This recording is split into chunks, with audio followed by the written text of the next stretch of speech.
News, सच जरूरी है। दर्शकों नमस्कार, मैं हूं श्रद्धा तिवारी और आप देख रहे हैं MNS न्यूज टीवी। तो स्वागत है आपका देश की खबरों में। एक नजर आज की हेडलाइंस का। पाकिस्तानियों को दी डेडलाइन खत्म। लखनऊ रामजीलाल सुमन के काफिले पर टूट करनी सेना का अटैक। जम्मू विधानसभा का एक दिवसीय विशेष सत्र आज। नई दिल्ली, बिलावल भुट्टो की धमकी पर शशि थरूर ने किया कमेंट तो भड़के कांग्रेस नेता। अरुणाचल में सेना ने 3 उग्रवादियों को मार गिराया। तो आइए देखते खबरें विस्तार से। पाकिस्तानी को दी डेडलाइन खत्म। पहलगाम हमले के बाद भारत सरकार की ओर से पाकिस्तानी नागरिकों को देश छोड़ने के लिए दी गई डेडलाइन रविवार को खत्म हो चुकी है। सरकार के फैसले के बाद से ही वाघा अटारी बॉर्डर पर स्वदेश लौटने वाले पाकिस्तानी नागरिकों का तांता लगा हुआ है।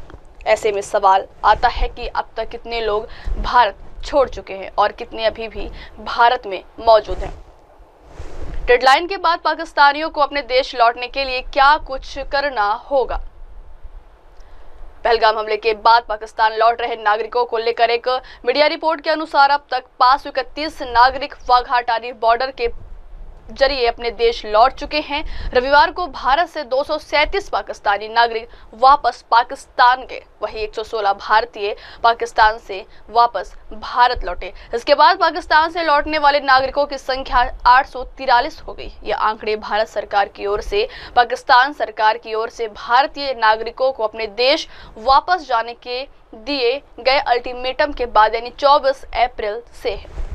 पहलगाम हमले के बाद भारत सरकार की ओर से पाकिस्तानी नागरिकों को देश छोड़ने के लिए दी गई डेडलाइन रविवार को खत्म हो चुकी है। सरकार के फैसले के बाद से ही वाघा अटारी बॉर्डर पर स्वदेश लौटने वाले पाकिस्तानी नागरिकों का तांता लगा हुआ है।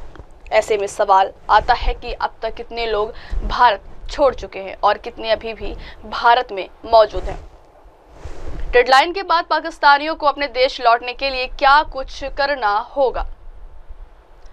पहलगाम हमले के बाद पाकिस्तान लौट रहे नागरिकों को लेकर एक मीडिया रिपोर्ट के अनुसार अब तक 531 नागरिक वाघा अटारी बॉर्डर के जरिए अपने देश लौट चुके हैं। रविवार को भारत से 237 पाकिस्तानी नागरिक वापस पाकिस्तान गए, वहीं 116 भारतीय पाकिस्तान से वापस भारत लौटे। इसके बाद पाकिस्तान से लौटने वाले नागरिकों की संख्या 843 हो गई। ये आंकड़े भारत सरकार की ओर से पाकिस्तान सरकार की ओर से भारतीय नागरिकों को अपने देश वापस जाने के दिए गए अल्टीमेटम के बाद यानी 24 अप्रैल से है। पहलगाम हमले के बाद भारत सरकार की ओर से पाकिस्तानी नागरिकों को देश छोड़ने के लिए दी गई डेडलाइन रविवार को खत्म हो चुकी है। सरकार के फैसले के बाद से ही वाघा अटारी बॉर्डर पर स्वदेश लौटने वाले पाकिस्तानी नागरिकों का तांता लगा हुआ है। ऐसे में सवाल आता है कि अब तक कितने लोग भारत छोड़ चुके हैं और कितने अभी भी भारत में मौजूद हैं। डेडलाइन के बाद पाकिस्तानियों को अपने देश लौटने के लिए क्या कुछ करना होगा। पहलगाम हमले के बाद पाकिस्तान लौट रहे नागरिकों को लेकर एक मीडिया रिपोर्ट के अनुसार अब तक 531 नागरिक वाघा अटारी बॉर्डर के जरिए अपने देश लौट चुके हैं। रविवार को भारत से 237 पाकिस्तानी नागरिक वापस पाकिस्तान गए, वहीं 116 भारतीय पाकिस्तान से वापस भारत लौटे। इसके बाद पाकिस्तान से लौटने वाले नागरिकों की संख्या 843 हो गई। ये आंकड़े भारत सरकार की ओर से पाकिस्तान सरकार की ओर से भारतीय नागरिकों को अपने देश वापस जाने के दिए गए अल्टीमेटम के बाद यानी 24 अप्रैल से है। अगली खबर, लखनऊ रामजीलाल सुमन के काफिले पर टूट करनी सेना का अटैक। राणा सांगा पर दिए गए बयान के बाद करनी सेना के निशाने पर आए समाजवादी पार्टी के राज्यसभा सांसद रामजीलाल सुमन पर रविवार को अलीगढ़ में हमला किया गया। करनी सेना के पदाधिकारियों और कार्यकर्ताओं ने गोभाना टोल प्लाजा के पास रामजीलाल सुमन के काफिले पर हमला कर दिया। उनके काफिले में शामिल वाहनों पर टायर और पत्थर फेंके गए। इससे कई वाहनों के शीशे क्षतिग्रस्त हो गए। करनी सेना इसके पहले भी रामजीलाल सुमन के काफिले पर हमले की धमकी दी थी। इसके बाद भी कोई सुरक्षा इंतजाम न होने से पुलिस प्रशासन की कार्यशैली पर सवाल उठ रहे हैं। करनी सेना के प्रदेश अध्यक्ष दुर्गेश सिंह ने हमले की जिम्मेदारी लेते हुए कहा कि जब तक रामजीलाल सुमन राणा सांगा पर दिए गए अपने बयान के लिए माफी नहीं मांगते तब तक इसी तरह के हमले होते रहेंगे। आपको बता दें कि बजट सत्र के दौरान समाजवादी पार्टी के नेता और सांसद रामजीलाल सुमन ने राज्यसभा में विवादित बयान दिया था। उन्होंने कहा कि भाजपा कहती है कि मुसलमानों में बाबर में डीएनए है, आखिर उसे भारत लाया कौन? राणा सांगा इब्राहिम लोदी को हराने के लिए बाबर को लेकर आया था। अगर मुसलमान बाबर की औलाद है तो तुम गद्दार राणा सांगा की औलाद हो।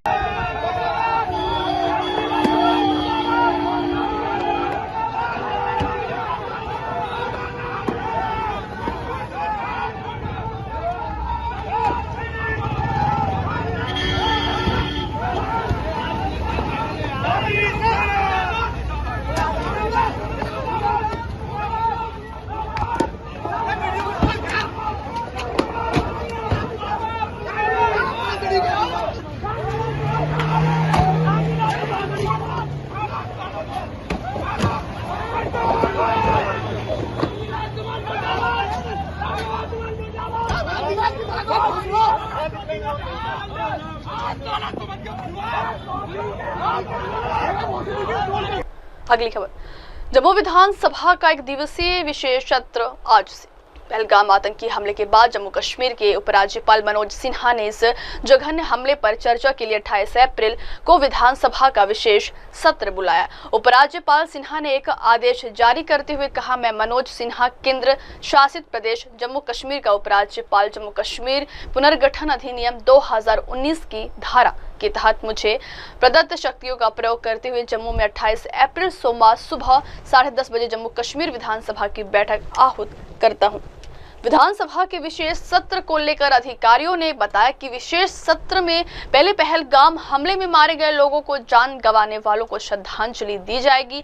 इसके बाद केंद्र सरकार की ओर से उठाए गए कदमों के समर्थन में सर्वसम्मति से एक प्रस्ताव पारित किया जा। पहलगाम हमले के बाद जम्मू कश्मीर के मुख्यमंत्री उमर अब्दुल्ला ने उपराज्यपाल मनोज सिन्हा से मिलकर आतंकवाद के खिलाफ राज्य की एकता दिखाने के लिए विधानसभा के एक विशेष सत्र की मांग की थी। पहलगाम आतंकी हमले के बाद जम्मू कश्मीर के उपराज्यपाल मनोज सिन्हा ने इस जघन्य हमले पर चर्चा के लिए 28 अप्रैल को विधानसभा का विशेष सत्र बुलाया। उपराज्यपाल सिन्हा ने एक आदेश जारी करते हुए कहा, मैं मनोज सिन्हा केंद्र शासित प्रदेश जम्मू कश्मीर का उपराज्यपाल जम्मू कश्मीर पुनर्गठन अधिनियम 2019 की धारा के तहत मुझे प्रदत्त शक्तियों का प्रयोग करते हुए जम्मू में 28 अप्रैल सोमवार सुबह 10:30 बजे जम्मू कश्मीर विधानसभा की बैठक आहूत करता हूं। विधानसभा के विशेष सत्र को लेकर अधिकारियों ने बताया कि विशेष सत्र में पहले पहलगाम हमले में मारे गए लोगों को जान गंवाने वालों को श्रद्धांजलि दी जाएगी। इसके बाद केंद्र सरकार की ओर से उठाए गए कदमों के समर्थन में सर्वसम्मति से एक प्रस्ताव पारित किया जा। पहलगाम हमले के बाद जम्मू कश्मीर के मुख्यमंत्री उमर अब्दुल्ला ने उपराज्यपाल मनोज सिन्हा से मिलकर आतंकवाद के खिलाफ राज्य की एकता दिखाने के लिए विधानसभा के एक विशेष सत्र की मांग की थी। पहलगाम आतंकी हमले के बाद जम्मू कश्मीर के उपराज्यपाल मनोज सिन्हा ने इस जघन्य हमले पर चर्चा के लिए 28 अप्रैल को विधानसभा का विशेष सत्र बुलाया। उपराज्यपाल सिन्हा ने एक आदेश जारी करते हुए कहा, मैं मनोज सिन्हा केंद्र शासित प्रदेश जम्मू कश्मीर का उपराज्यपाल जम्मू कश्मीर पुनर्गठन अधिनियम 2019 की धारा के तहत मुझे प्रदत्त शक्तियों का प्रयोग करते हुए जम्मू में 28 अप्रैल सोमवार सुबह 10:30 बजे जम्मू कश्मीर विधानसभा की बैठक आहूत करता हूं। विधानसभा के विशेष सत्र को लेकर अधिकारियों ने बताया कि विशेष सत्र में पहले पहलगाम हमले में मारे गए लोगों को जान गंवाने वालों को श्रद्धांजलि दी जाएगी। इसके बाद केंद्र सरकार की ओर से उठाए गए कदमों के समर्थन में सर्वसम्मति से एक प्रस्ताव पारित किया जा। पहलगाम हमले के बाद जम्मू कश्मीर के मुख्यमंत्री उमर अब्दुल्ला ने उपराज्यपाल मनोज सिन्हा से मिलकर आतंकवाद के खिलाफ राज्य की एकता दिखाने के लिए विधानसभा के एक विशेष सत्र की मांग की थी। अगली खबर, नई दिल्ली बिलावल भुट्टो की धमकी पर शशि थरूर ने किया कमेंट तो भड़के कांग्रेस नेता।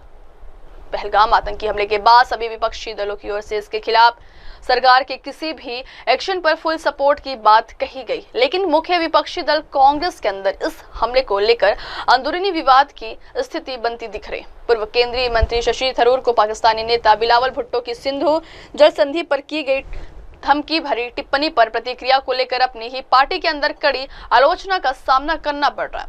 कांग्रेस के नेता उदित राज ने थरूर के रुख पर सवाल उठाया और पूछा कि क्या वह बीजेपी के प्रवक्ता है।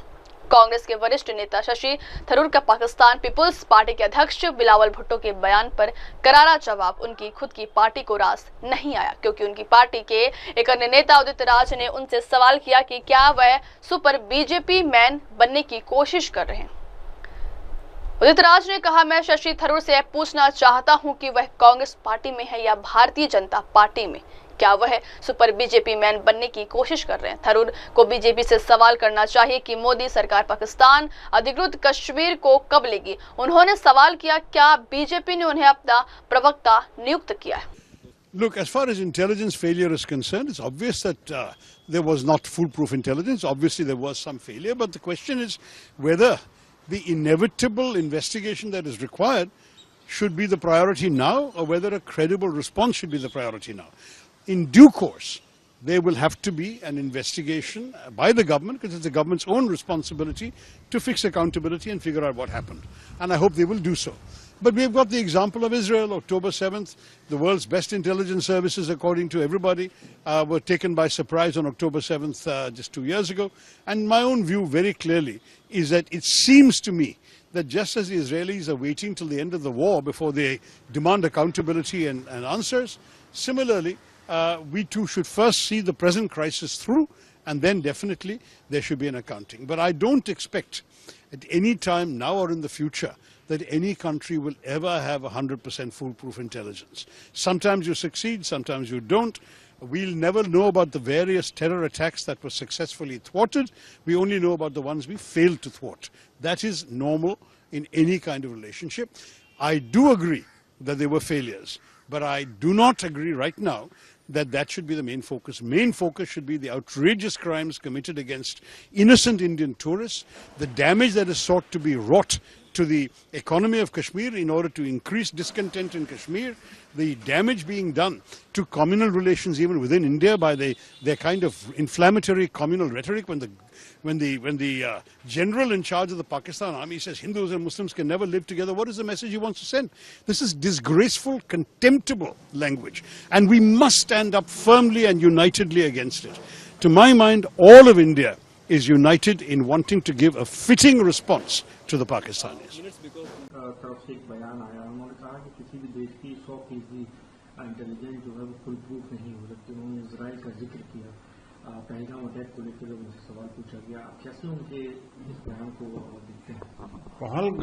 पहलगाम के बारे में और दूसरे देशों की सुरक्षा के बारे में जो शशि थरूर जी ने कहा है, तो मैं उनसे एक सवाल पूछता हूं, वो कांग्रेस पार्टी में है कि भारतीय जनता पार्टी में है? यही मोदी जी थे, जब वो प्राइम मिनिस्टर नहीं थे तो कहते थे कि समस्या सीमा पर नहीं है, केंद्र पर है।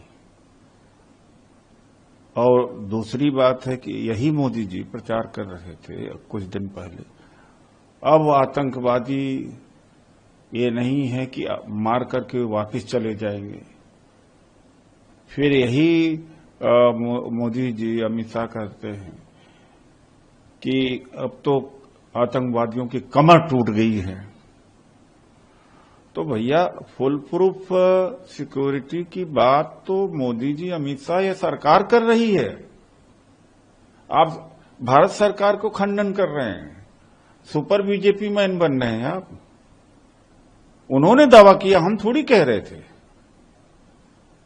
कि कोई परिंदा पर नहीं मार सकता। और यह भी कहा 2013-14 के चुनाव में कि मोदी जी प्राइम मिनिस्टर बन जाएंगे तो लाहौर तक घुस करके मारेंगे। शशि थरूर को यह नहीं पूछना चाहिए कि क्या घुस करके मारे? शशि थरूर को यह भी पूछना चाहिए कि कांग्रेस या यूपीए सरकार पीओके नहीं ले पाई, इसी पर बीजेपी घेरती है, तो शशि थरूर को पूछना चाहिए कि पीओके कब ले हैं आप।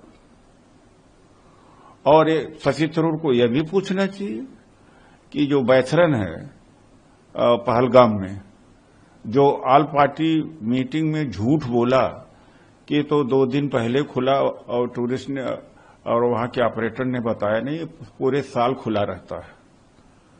तो शशि थरूर क्या वकील बन गए हैं क्या भारतीय जनता पार्टी का? मुझे तो लगता है कि भारतीय जनता पार्टी वाले इतना बड़ा वकील नहीं हो पाएंगे। और दूसरी बात है, 9/11 के बाद अमेरिका में कौन सी घटना हो गई, चाइना में कौन सी घटना हो गई, कई देशों में कौन सी घटना हुई? इजराइल एक एक्सेप्शन था, यहां तो एक्सेप्शन थोड़ी है। उरी हुआ और पुलवामा हुआ और इसके अलावा भी गुलमर्ग में हुआ, रजौरी पंच में हुआ, पहलगाम में हुआ।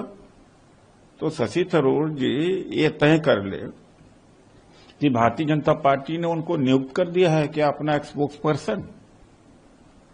इस तरह से तो बीजेपी जो दावा कर रही है उसको उनको नजर नहीं आ रहा, और जो विपक्ष जनून सवाल पूछ रहा है और जिसको सत्ता पक्ष में भी माना कि हमारी सिक्योरिटी लैप्स है, तो उस पर भी लेपापोती कर रहे हैं। तो मैं तो बड़ा हैरान हूं। अगली खबर, अरुणाचल में सेना ने 3 उग्रवादियों को मार गिराया।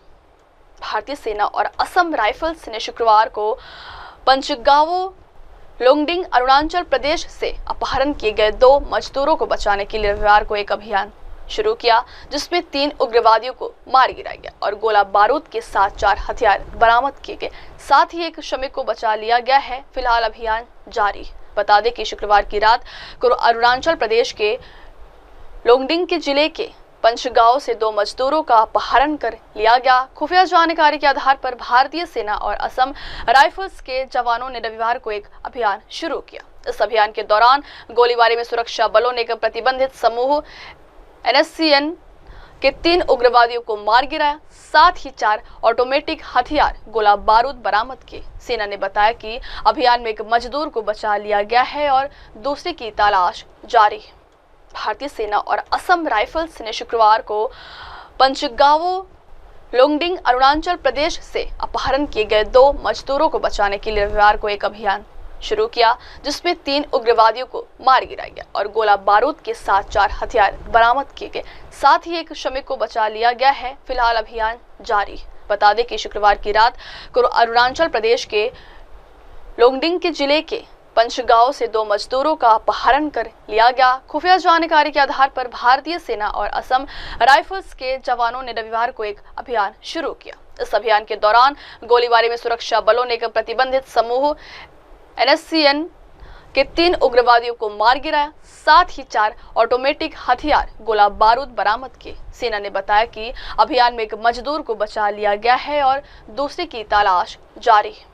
भारतीय सेना और असम राइफल्स ने शुक्रवार को पंचगावो लोंगडिंग अरुणाचल प्रदेश से अपहरण किए गए 2 मजदूरों को बचाने के लिए रविवार को एक अभियान शुरू किया, जिसमें 3 उग्रवादियों को मार गिराया गया और गोला बारूद के साथ 4 हथियार बरामद किए गए। साथ ही एक श्रमिक को बचा लिया गया है। फिलहाल अभियान जारी। बता दें कि शुक्रवार की रात को अरुणाचल प्रदेश के लोंगडिंग के जिले के पंचगांव से 2 मजदूरों का अपहरण कर लिया गया। खुफिया जानकारी के आधार पर भारतीय सेना और असम राइफल्स के जवानों ने रविवार को एक अभियान शुरू किया। इस अभियान के दौरान गोलीबारी में सुरक्षा बलों ने एक प्रतिबंधित समूह NSCN के 3 उग्रवादियों को मार गिराया। साथ ही 4 ऑटोमेटिक हथियार गोला बारूद बरामद किए। सेना ने बताया कि अभियान में एक मजदूर को बचा लिया गया है और दूसरे की तलाश जारी है। अब वक्त हो चला दर्शकों ब्रेक का। ब्रेक से लौटने के बाद देखिएगा देश और दुनिया की तमाम बड़ी खबरें। बने रहिए MNS न्यूज टीवी पर। नमस्कार, मैं हूं Abhishek Bachchan. Keep watching MNS news. आप देख रहे हैं MNS न्यूज, सच जरूर।